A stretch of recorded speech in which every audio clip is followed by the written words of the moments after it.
Elena Grace stood at the back of the grand hall, her heart beating so fast she thought everyone could hear it. She was just 20 years old, an Omega from a small pack called Silverbrook. Her clothes were old and worn. Her shoes had holes in them. She did not belong in this beautiful place with its golden walls and crystal lights, but the moon goddess had spoken to her last night. In her dreams, she had seen the face of her fated mate. It was Derek Holt, the new Alpha King of all the Wolf territories. The most powerful wolf in the world was meant to be hers. Elena had walked for 3 days to reach the Obsidian Palace. She had not eaten much.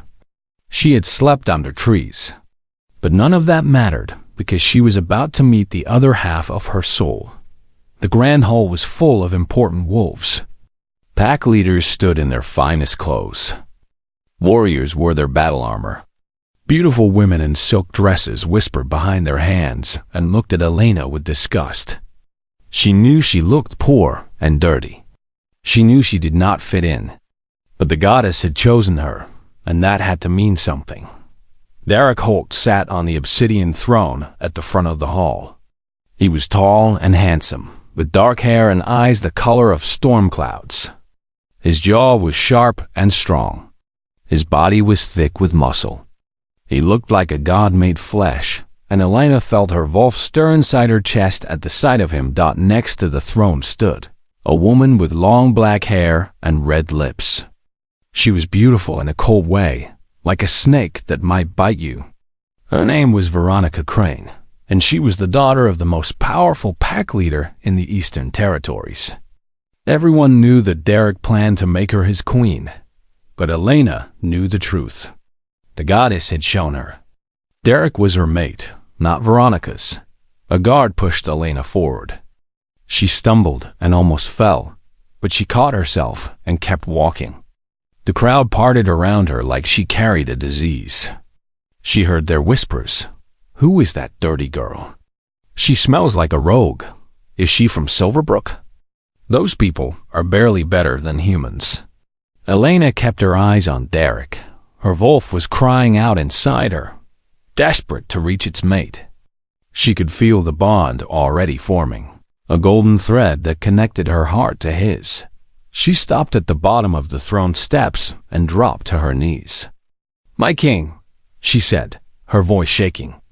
"The moon goddess came to me in a dream. She told me that you are my fated mate." The hall went silent. Then someone laughed. Then someone else. Soon the whole room was laughing at her. Elena felt her face burn with shame, but she kept her head down and waited for Derek to speak. Surely he felt the bond too. Surely he would silence these cruel people and welcome her to his side. Derek stood up from his throne. He walked down the steps slowly, his boots clicking on the marble floor. He stopped in front of Elena and looked down at her. "Stand up," he said. Elena stood. She was much shorter than him. The top of her head barely reached his chest. She looked up into his eyes and saw nothing but cold disgust. "You claim to be my fated mate," Derek said. His voice was loud enough for everyone to hear. "You, an Omega with no pack, no money, no status. You expect me to believe the goddess paired me with this?" "I speak the truth, my king," Elena whispered. "I felt the bond." "I know you feel it too." Derek laughed. It was not a kind laugh. It was the laugh of a man who thought she was a joke. "I feel nothing," he said. "Nothing but shame that someone like you would dare to stand in my hall and make such claims." Veronica walked down to stand beside Derek. She looked at Elena like she was looking at a bug she wanted to crush. "This is embarrassing," Veronica said. "Some crazy Omega girl thinks she can steal my mate with lies about the goddess." "She is not crazy," Derek said. "She is desperate. She saw a chance to rise above her station and took it. But she made a mistake coming here." Elena shook her head. Tears were falling down her cheeks now. "Please," she begged. "I am telling the truth. The goddess chose me. She chose us. You cannot reject a fated bond." It is sacred. Watch me, Derek said. He grabbed Elena's chin and forced her to look into his eyes. The touch sent electricity through her body. She knew he felt it too. She saw his eyes widen for just a moment before he pushed the feeling away. I, Derek Holt, Alpha King of the Obsidian Throne, reject you, Elena Grace, as my fated mate, he declared. I sever the bond between us. I cast you out of my kingdom. You are nothing to me. The pain hit Elena like a hammer to the chest. She screamed and fell to the ground. It felt like someone was ripping her heart out of her body with their bare hands. Her wolf howled inside her, crying out in agony as the sacred bond was torn apart. The crowd watched in silence. Some looked pleased. Some looked uncomfortable. But no one tried to help her. Derek stepped over her body and returned to his throne. He pulled Veronica close to his side. I have chosen Veronica Crane as my queen, he announced. Our union will bring power and strength to the kingdom. That is what matters. Not fairy tales about fated mates. Veronica smiled down at Elena, who was still writhing on the floor in pain. Remove this creature from the hall, she ordered. Banish her to the wastelands. Let the cold and the rogues have her. Guards grabbed Elena by the arms and dragged her across the marble floor. She tried to fight them, but she was too weak. The broken bond had taken all her strength. Please, she cried out. Please, you cannot do this. But Derek did not even look at her. He was already talking to Veronica about their wedding plans, laughing and smiling like Elena did not exist. The guards dragged her through the palace and out into the frozen courtyard. They beat her with their fists and kicked her with their boots. They called her names and spat on her. Then they threw her into the snow beyond the palace walls. If you come back, we will kill you, one of the guards said. The wastelands are your home now. Go die there like the worthless Omega you are. Elena lay in the snow, bleeding and broken. She could not move. She could barely breathe. The cold was seeping into her bones, and she knew she would not survive the night. But somewhere deep inside her, beneath the pain and the grief and the shame, something else was stirring. Something ancient. Something powerful. Elena did not know it yet. But the rejection that was meant to destroy her would become the key to unlocking her true destiny. The moon watched her from above. Silver and silent. And in the spirit realm, an old woman with eyes like starlight smiled. At last, Grandmother Luna whispered, "The heir has awakened." Elena crawled through the snow for hours. She did not know where she was going. She did not care. The pain in her chest was so great that she wanted to die. Her wolf had gone silent inside her, hiding in the deepest part of her soul. Too hurt to speak. The wastelands were a frozen desert. No pack lived here. No trees grew here. There was only snow and ice and wind that cut like knives. The sun was hidden behind gray clouds, and the temperature was falling fast. Elena's fingers turned blue. Her lips cracked and bled. She had no coat, no food, no shelter. The guards had taken everything from her before throwing her out. She thought about her mother, who had died when Elena was just a child. She thought about her father, who had followed her mother to the grave a year later.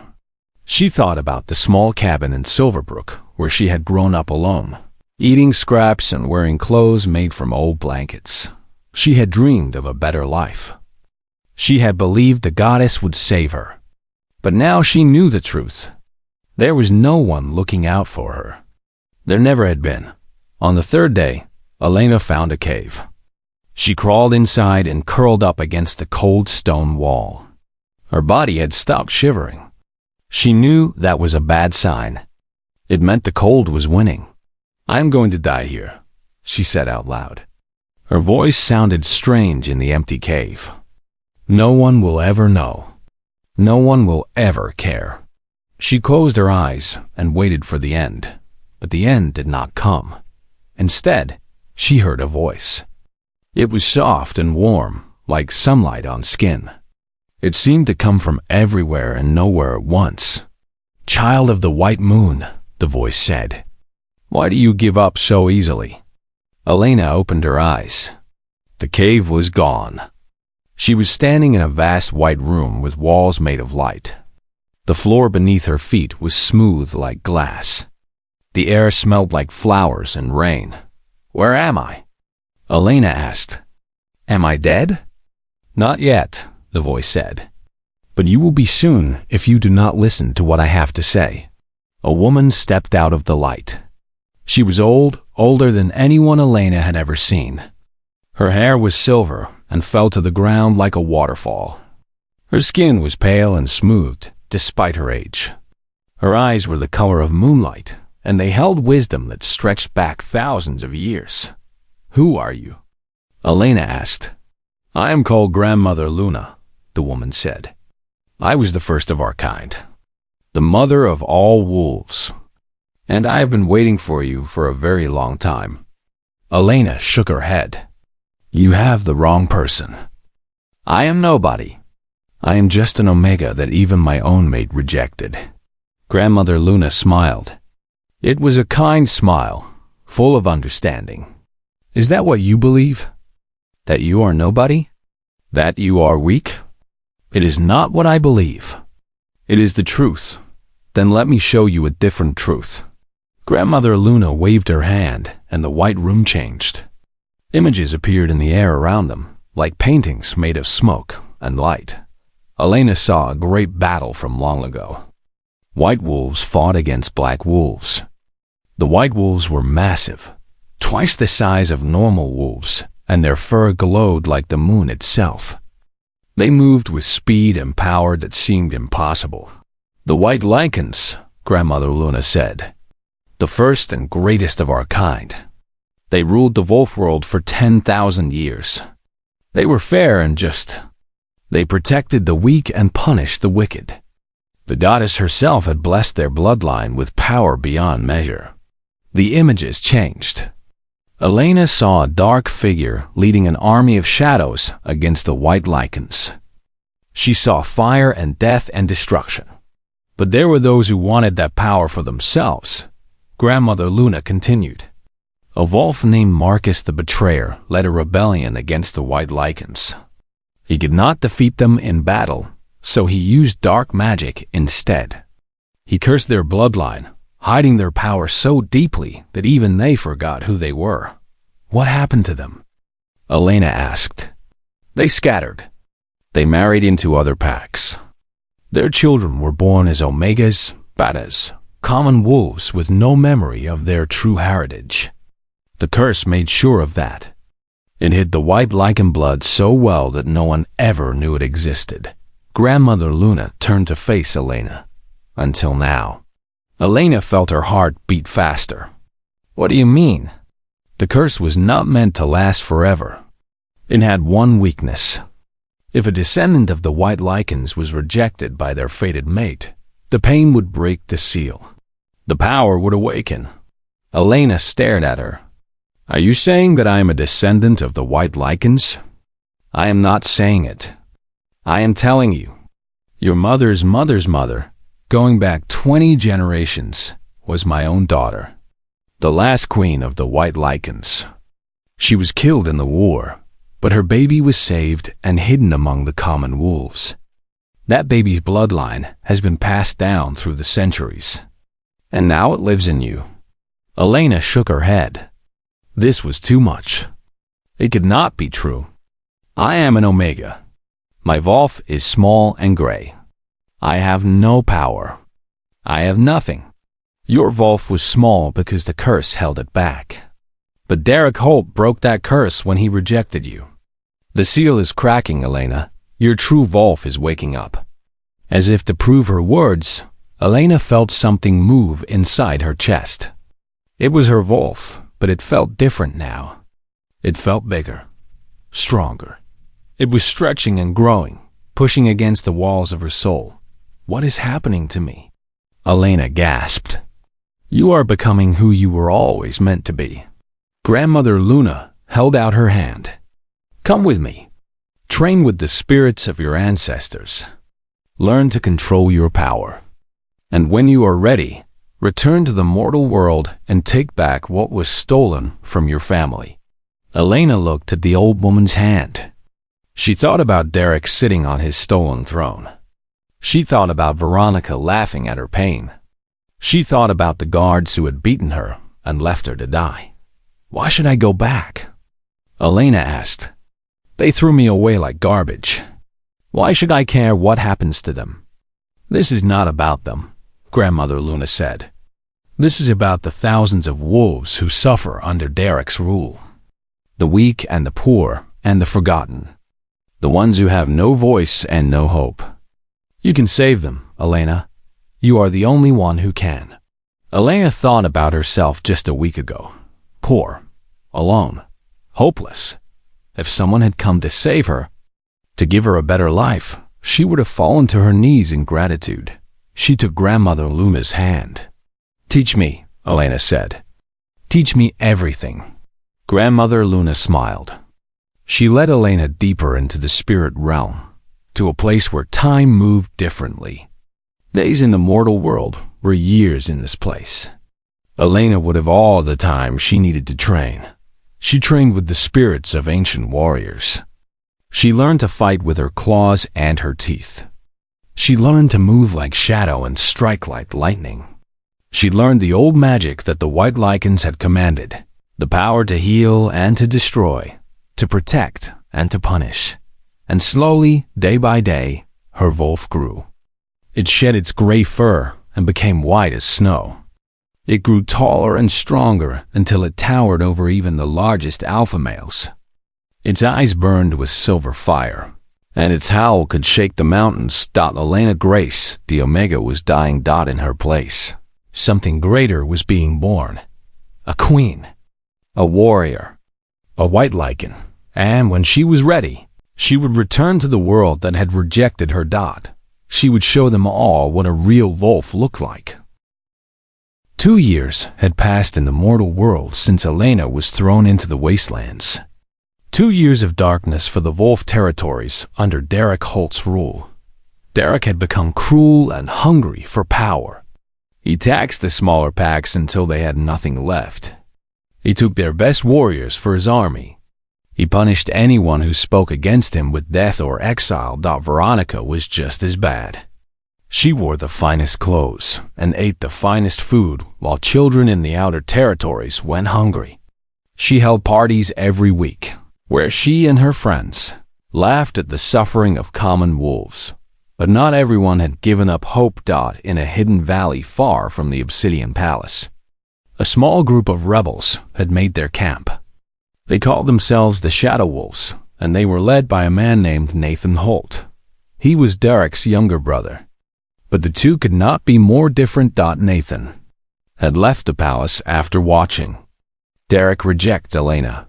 He had seen the cruelty in his brother's eyes and knew that Derek would destroy everything their father had built. So Nathan gathered those who still believed in justice and formed the resistance. His second in command was a fierce woman named Casey Brooks. She was a warrior from the Northern Territories, tall and strong with short brown hair and eyes that missed nothing. Her entire pack had been destroyed by Derek's army when they refused to pay his taxes. She had sworn to make him pay for what he had done. The Shadow Wolves were small in number, only about 200 wolves, but they were dedicated. They rescued refugees from Derek's soldiers. They smuggled food to starving villages. They gathered information about the king's movements and weaknesses, but they knew they could not defeat Derek in open battle. He had 10,000 warriors. They had 200. They needed a miracle. On the night of the blood moon, that miracle came. Casey was standing guard at the edge of the camp when she felt it. A presence so powerful that her wolf immediately dropped into a submissive crouch inside her mind. She looked up and saw a figure walking out of the darkness. The figure wore a white cloak that seemed to glow in the moonlight. It moved with grace and confidence, each step commanding the very air around it. Casey tried to raise her weapon, but her hands would not obey her. "Who goes there?" she called out, her voice shaking despite her best efforts. The figure stopped a few feet away and lowered its hood. Casey stared. She saw a young woman with long silver hair and eyes that burned with inner fire. She was beautiful, more beautiful than anyone Casey had ever seen. But it was not her beauty that made Casey's breath catch in her throat. It was her power. It rolled off her in waves, pressing down on everything around her like the weight of the ocean. "My name is Elena Grace," the woman said. "I am looking for the Resistance." Casey found her voice. Elena Grace is dead. She was banished to the Wastelands 2 years ago. No one survives the Wastelands. I did more than survive. Elena smiled, and there was something dangerous in that smile. "I would like to speak with your leader. I have a proposal for him." Word spread quickly through the camp. Wolves came out of their tents to stare at the stranger. They whispered to each other, pointing and gasping. Even the bravest warriors kept their distance. Nathan pushed through the crowd. He was a handsome man in his late 20s, with the same dark hair as his brother but kinder eyes. He stopped in front of Elena and studied her face. "I remember you," Nathan said slowly. "You came to the palace claiming to be my brother's mate. He rejected you in front of everyone." "He did," Elena agreed. "It was the best thing that ever happened to me." Nathan raised an eyebrow. "How so?" "Because his rejection woke something inside me. Something that had been sleeping for 20 generations. Something that will help you destroy him. And what is that?" Elena did not answer with words. Instead, she transformed. The wolves watching her screamed and fell back. Some dropped to their knees. Some ran for their tents. Even Nathan stumbled backward, his eyes wide with shock and fear. Elena's wolf was massive. It stood taller than a horse, with pure white fur that glowed like moonlight and eyes like silver fire. Power radiated from every inch of its body. The very ground seemed to tremble beneath its paws. "The white Lycan," Nathan breathed. "But that is just a legend. A story parents tell their children." Elena transformed back into her human form. "It is not a legend. It is my birthright. I am the last heir of the white Lycan bloodline, the true rulers of all Wolfkind. Derek sits on a throne that was never meant to be his. I have come to take it back." Nathan was silent for a long moment. Then he did something that surprised everyone, including himself. He dropped to one knee and bowed his head. "If you are truly the white Lycan heir," he said, "then I pledge myself to your cause. My brother has brought nothing but pain and suffering to our people. If you can stop him, I will follow you anywhere." One by one, the other wolves in the camp followed Nathan's example. They knelt in the dirt and bowed their heads to Elena. Casey was the last to kneel. But when she did, her eyes were shining with tears. "I lost everything to Derek Holt," Casey said. "My pack, my family, my home. I thought I would die before I ever saw justice. But now there is hope." Elena reached down and helped Casey to her feet. "There is more than hope," Elena said. "There is certainty. Derek will fall. Veronica will pay for her crimes. And the Wolf territories will be free. I promise you this on my blood and my honor." From that night on, Elena became the leader of the resistance. She did not just give orders. She fought beside her soldiers, ate the same food they ate, slept on the same hard ground. She learned every one of their names and listened to their stories. Word spread through the underground network of rebels and refugees. The white Lycan had returned. A true queen had risen from the ashes. Wolves who had lost hope began to believe again. Packs that had submitted to Derek out of fear started to question their loyalty. Derek heard the rumors and dismissed them. "White Lycans are fairy tales," he told Veronica. "Some desperate rebels are spreading lies to make themselves feel better. It means nothing. But Veronica was not so sure. She had seen the look in Elena's eyes on the day of the rejection. She had seen something there that scared her, though she had not known what it was at the time. "Send your best warriors," Veronica urged. "Find this woman and kill her before she becomes a real threat." Derek laughed, but he did as she asked. He sent 12 of his finest killers, wolves who had never lost a battle, to find the resistance camp and destroy it. 3 days later, a package arrived at the palace gates. Inside were 12 heads, and a note that read, "The true queen is coming. Prepare to kneel." Derek read the note and felt something he had not felt in years: fear. The war began in the outer territories. Elena led her growing army from village to village, freeing wolves from Derek's control. Each victory brought more soldiers to her side. Farmers who had never held a weapon picked up swords and joined her cause. Warriors who had served Derek changed their loyalty when they saw the white Lycan with their own eyes. Within 6 months, Elena controlled half the wolf territories. Her army had grown from 200 to 5,000. It was still not enough to match Derek's forces, but it was a start. Nathan proved to be an excellent general. He knew his brother's strategies better than anyone and used that knowledge to set traps and ambush. Time after time, Derek sent his soldiers to crush the rebellion, and time after time, they walked into Nathan's carefully planned attacks. Casey became Elena's personal guard and closest friend. She never left the queen's side, watching over her in battle and in rest. At night, when the camp was quiet, they would sit by the fire and talk about their pasts, their hopes, their fears. "Why do you fight so hard?" Casey asked one evening. "You could have stayed in the spirit realm. You were safe there, happy. Why come back to a world that treated you so badly?" Elena stared into the flames. "Because I know what it feels like to be alone and afraid. I know what it feels like to have no one to help you. If I can save even one person from that feeling, then everything I have suffered will be worth it." Casey nodded slowly. "You are not like any leader I have ever served. Most wolves with power use it to take from others. You use yours to give. That is what a true queen does," Elena said. "She lifts her people up. She does not push them down." But the war was not without cost. In the 7th month of the campaign, Derek's forces launched a massive attack on Elena's main camp.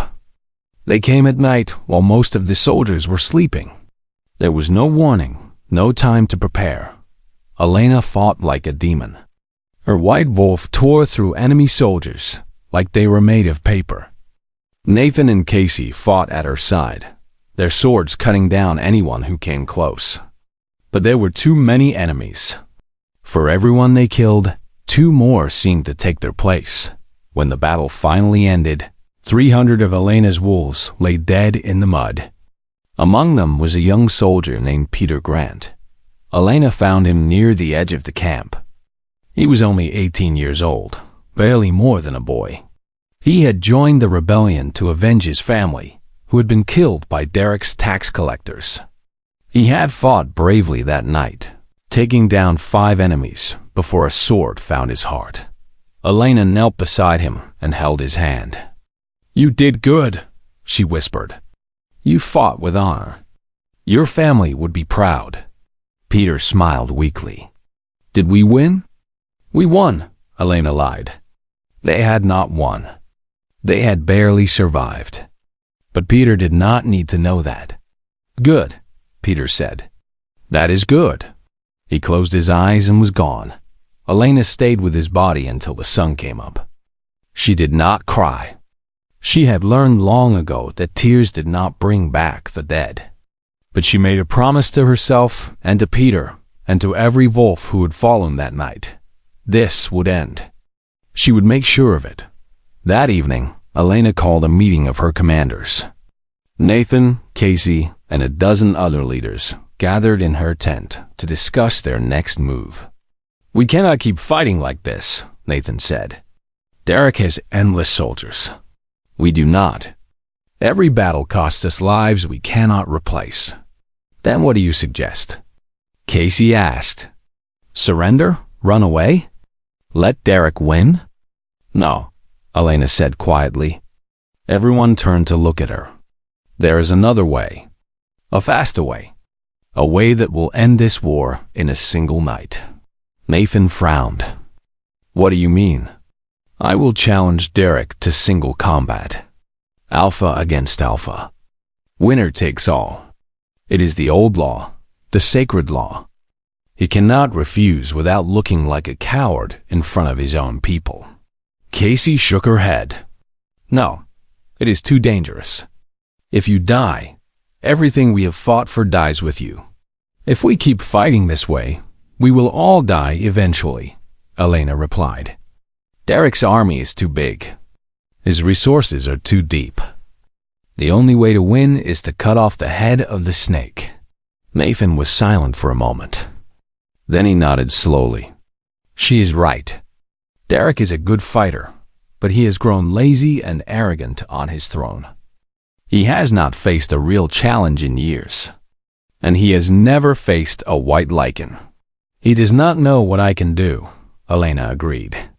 He still thinks of me as that weak Omega he rejected. He will accept the challenge because he believes he will win easily. That will be his mistake. The message was sent the next morning. Elena challenged Derek Holt to single combat for the right to rule the Wolf territories. The duel would take place in the grand arena of the Obsidian Palace, where all could witness. The rules were simple. No weapons. No help. Wolf against Wolf until one yielded or died. Derek received the message while eating breakfast with Veronica. He read it twice, then burst out laughing. The little Omega wants to fight me, he said, shaking his head. She actually thinks she can beat me. This is too perfect. Veronica looked worried. The rumors about her being a white Lycan, what if they are true? They are not true, Derek said firmly. White Lycans are myths. This Elena is just a common wolf who got lucky a few times. I will crush her in front of the whole kingdom and end this rebellion once and for all. He sent his response. The challenge was accepted. In 3 days, the fate of the Wolf territories would be decided. Elena spent those 3 days preparing. She trained with Nathan and Casey, sharpening her skills and studying Derek's fighting style.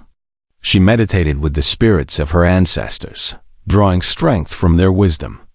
She walked among her soldiers and thanked them for their sacrifice.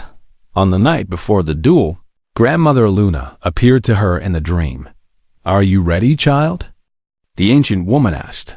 I am ready, Elena replied. Remember what I taught you. Derek is strong, but his strength is limited to his body. Your strength comes from something greater. It comes from your bloodline, your ancestors, your connection to the goddess herself. He cannot match that. He never could. Elena nodded. I will not fail. Too many people are counting on me. Grandmother Luna smiled. You have grown so much from the frightened girl who crawled through the snow. I am proud of you, Elena. Whatever happens tomorrow, know that your mother and father are watching over you. They always have been. Elena woke with tears on her cheeks. She wiped them away and rose to face the dawn. Today, she would fight for her throne. Today, she would fight for her people. Today, she would show the world what a true queen looked like. The grand arena of the Obsidian Palace had never been so full. Wolves from every territory in the kingdom had come to witness the duel. They packed the stone seats from the floor to the highest balcony. They stood in the aisles and hung from the pillars. 10,000 pairs of eyes watched the empty fighting ground below. Derek sat on a raised platform at one end of the arena, dressed in his finest battle armor. Veronica sat beside him, her face pale with worry that she tried to hide behind a cold smile.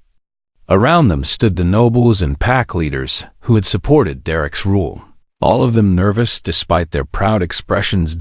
At the other end of the arena, Elena's supporters had gathered. Nathan stood at the front, his hands clenched into fists. Casey was beside him, her eyes fixed on the entrance where Elena would appear. Behind them stood the soldiers of the rebellion, 5,000 wolves who had risked everything for this moment. A horn sounded. The crowd fell silent. Elena walked into the arena.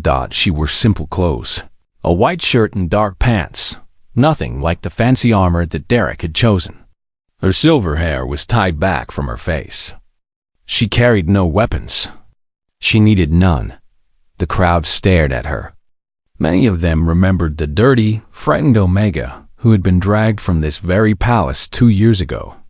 They barely recognized the woman before them now. She walked with the confidence of someone who knew exactly who she was and what she was capable of. Derek rose from his seat and jumped down into the arena. He landed hard, his muscles flexing beneath his armor. He looked at Elena and smiled the same cruel smile he had worn on the day of the rejection.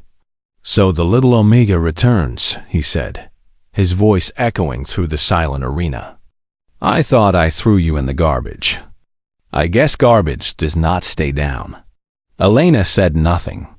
She simply looked at him with calm, steady eyes. Derek's smile faltered slightly. He had expected her to be afraid.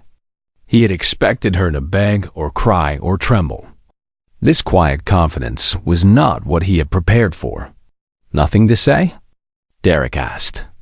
"Good. Let us get this over with. I have a kingdom to run." He began to remove his armor, piece by piece, until he stood in just his pants. His body was thick with muscle, covered in scars from countless battles. He was an impressive sight, the kind of wolf that had made lesser opponents surrender before the fight even began. But Elena did not surrender. She did not even blink. "Transform," Derek commanded. "Let me see this legendary white Lycan everyone is talking about. Let me see what has scared my soldiers so badly." Elena smiled. It was a small smile, almost sad. "Be careful what you wish for." She transformed. The crowd screamed. Wolves fell out of their seats. Even Derek stumbled backward, his eyes wide with shock and fear. Elena's wolf was massive, 3 times the size of any normal wolf. Her fur was pure white, glowing with an inner light that seemed to come from the moon itself. Her eyes burned with silver fire, ancient and powerful beyond measure. When she growled, the stone walls of the arena trembled. "The white Lycan," someone in the crowd whispered. "The legends are true. The goddess has returned." Derek stood frozen for several heartbeats. Then his pride pushed the fear aside. He was the Alpha King. He had never lost a battle. He would not start now. He transformed into his own wolf, a massive black beast with yellow eyes. He was big by normal standards, but next to Elena, he looked almost small. They circled each other in the center of the arena. The crowd held its breath. Derek attacked first. He lunged at Elena with his jaws open, aiming for her throat. It was a move that had worked 100 times before against 100 different enemies. Elena dodged it easily. She spun to the side and raked her claws across Derek's flank, leaving 4 deep gashes in his black fur. Blood sprayed across the arena floor. Derek howled in pain and rage. He attacked again and again and again. Each time, Elena moved out of the way. Each time, she struck back harder than before. The fight went on for 20 minutes. Derek landed a few hits, his teeth and claws finding their mark. But Elena healed almost instantly, her white Lycan blood repairing the damage as fast as Derek could inflict it. She did not have the same advantage. Every wound she gave him stayed open, bleeding and weakening him with each passing moment. Finally, Derek made a desperate lunge. Elena caught him in midair and slammed him to the ground with enough force to crack the stone beneath them. Before he could rise, she was on top of him, her massive jaws locked around his throat. The arena went dead silent. "Yield," Elena commanded. Her voice echoed through the midlink that all wolves shared, heard by every person in the arena. Yield, and I will spare your life. Derek's yellow eyes were filled with hatred. But beneath the hatred was fear. Real fear. He knew he could not win. He knew he was going to die if he did not submit. I yield, he growled. The words seemed to cause him physical pain. I yield to you, Elena Grace. Elena released him and stepped back. Derek lay on the ground, broken and bleeding, his pride shattered beyond repair. Elena transformed back into her human form. She turned to face the crowd. 10,000 wolves who had just watched their king defeated by a woman they had once mocked and dismissed. Derek Holt will live, she announced. Her voice was strong and clear. He and Veronica Crane will be stripped of their wolves and their titles. They will live as humans among us, forever reminded of what happens to those who betray the sacred bonds of our people. Veronica screamed in protest. Guards who had served Derek his whole life now moved to restrain her. She fought and kicked, but it was no use. Her power was gone. Elena climbed the steps to the obsidian throne. She stopped in front of it and turned to face her people once more. I am Elena Grace, she said. 2 years ago, I came to this palace as an Omega with nothing. I was rejected by my fated mate. I was beaten and thrown into the wastelands to die. But I did not die. I became something greater. I became who I was always meant to be. She sat down on the throne. It felt right beneath her. It felt like coming home. I am the white Lycan Heir, the true queen of all wolfkind. I will rule not through fear, but through justice. Not through cruelty, but through compassion. Any who wish to serve me may kneel. Any who wish to challenge me may step forward. No one stepped forward. One by one, the wolves in the arena began to kneel. Nathan knelt first, tears streaming down his face. Casey followed, her head bowed in respect. The soldiers of the rebellion knelt together, thousands of wolves dropping to their knees as one. Then the nobles began to kneel. The pack leaders, the warriors who had served Derek, even Veronica's own friends, the ones who had laughed at Elena on the day of her rejection, dropped to the ground and bowed their heads. The arena filled with the sound of submission and allegiance.